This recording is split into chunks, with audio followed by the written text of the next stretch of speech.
पुण्यातल्या कथित drug party प्रकरणामध्ये आज पुन्हा एकदा कोर्टामध्ये सुनावणी झाली आणि ज्यांचं म्हणणं होतं की या प्रकरणामध्ये प्रज्वल खेवलकर यांना जाणून बुजून अडकवलेलं आहे, तर त्याला खरं तर विरोधात जाणाऱ्या गोष्टी आज बघायला मिळाल्या आणि हे प्रकरण अगदी साधं नाहीये, तर याला अनेक अँगल आहेत हे सुद्धा स्पष्ट झालेलं आहे. प्रज्वल खेवलकर यांचे काही कारनामे आज सरकारी वकिलांनी कोर्टामध्ये सादर केले आणि ज्यामध्ये फक्त त्यांनी तोंडी नाही सांगितलं, तर काही व्हिडिओ सुद्धा आहेत आणि चॅट सुद्धा आहेत जे आक्षेपार्ह आहेत. आज दोन्ही बाजूच्या वकिलांमध्ये जोरदार खडाजंगी झाली, महत्त्वाचे मुद्दे मांडले गेले. कोर्टामध्ये नेमकं काय झालं बघूया.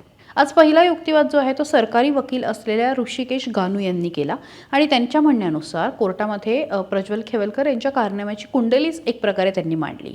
खेवलकर यांच्या मोबाईलमध्ये काही हिडन म्हणजे अर्थात लपवलेले फोल्डर आहेत आणि त्यामध्ये काही आक्षेपार्ह व्हिडिओ आणि चॅट सुद्धा सापडल्याची मोठी माहिती आज पोलिसांनी कोर्टामध्ये दिली.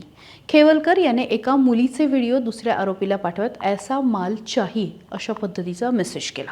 आता याचा अर्थ नेमका काय तुम्हालाच माहिती आहे. आरोपी मुलींपैकी प्राची ही त्याच्या 2 वर्षापासून संपर्कात होती. 2 वर्षामध्ये 43 दिवस बुकिंग केलं गेलं होतं. यासोबतच राहुल, ज्याचं नाव पोलिसांनी घेतलं होतं की अशा नावाची सुद्धा एक व्यक्ती आहे, तर त्याच्या शोधासाठी सुद्धा पथक पाठवण्यात आल्याची माहिती देण्यात आली. त्या दृष्टीने तपास करायचा आहे आणि यासाठी आरोपींना पोलीस कोठडी मिळावी अशी मागणी सरकारी वकिलांनी आज कोर्टामध्ये केली. त्यावरती आरोपीच्या वकिलांनी सुद्धा युक्तिवाद केला आणि आरोपीच्या वकिलांनी पहिल्यांदाच सरकारी वकिलांचा दावा जो आहे तो फेटाळून लावला. ही सगळी स्टोरी फेक आहे आणि ती रंगवण्यात आलेली आहे, एक चित्र पोलिसांनी उभं केलेलं आहे असं म्हणणं जे आहे, असा आरोप जो आहे तो आरोपीच्या वकिलांकडनं करण्यात आला. पोलिसांनी न्यायालयाची धुळफेक केलेली आहे. ज्या दिवशी पंचनामा झाला त्या दिवशी माल चाहिए असा मेसेज दिसला नाही का, असा सुद्धा प्रश्न विचारला. मुळात पूजा सिंग ही जी व्यक्ती आहे तर ती प्लॅन्टेड आहे असं त्यांचं म्हणणं होतं. म्हणजे मोबाईल ॲक्सेस सर्व विरोधी पक्ष लोकांकडे आहे असं सुद्धा त्यांचं म्हणणं होतं. अर्थात पोलिसांकडे मोबाईलचा ॲक्सेस आहे त्यामुळे त्यांनी ते बदलले असं त्यांचं म्हणणं होतं.